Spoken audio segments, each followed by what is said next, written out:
Il était une fois, dans une forêt lointaine, un petit renard nommé Léo. Léo n'était pas un renard ordinaire. Il avait une belle fourrure rousse qui brillait au soleil, et des yeux pétillants de malice. Mais ce qui rendait Léo vraiment spécial, c'était sa curiosité. Il adorait explorer chaque recoin de la forêt où il vivait.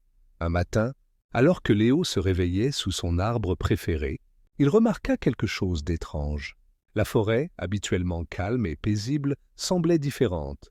Le vent soufflait doucement, mais il y avait une mélodie légère dans l'air, comme si les arbres chantaient. Les feuilles brillaient d'une lueur dorée et un parfum sucré flottait partout. Intrigué, Léo décida de suivre cette douce mélodie. Léo se faufila entre les buissons, sautant au-dessus des ruisseaux et escaladant les rochers. Plus il avançait, plus la mélodie devenait claire. Finalement, il arriva dans une clairière qu'il n'avait jamais vue auparavant. Au centre de la clairière se dressait un arbre gigantesque, bien plus grand que tous les autres. Ses branches étendaient leurs bras vers le ciel, et à la base de l'arbre, il y avait une porte dorée. « Qu'est-ce que c'est » murmura Léo. Sa curiosité était piquée comme toujours. Il s'approcha de la porte et, sans hésiter, la poussa doucement. À sa grande surprise, la porte s'ouvrit sans effort, révélant un chemin magique. Le sol brillait d'une lumière douce, et des papillons aux ailes multicolores voletaient tout autour. Léo n'en croyait pas ses yeux.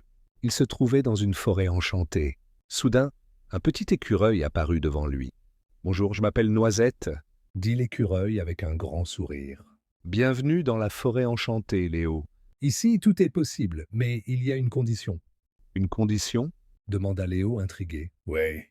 Dans cette forêt, tout le monde doit accomplir une petite mission avant de pouvoir profiter de ces merveilles. La tienne, c'est de retrouver la fleur lumineuse qui pousse tout au fond de la forêt.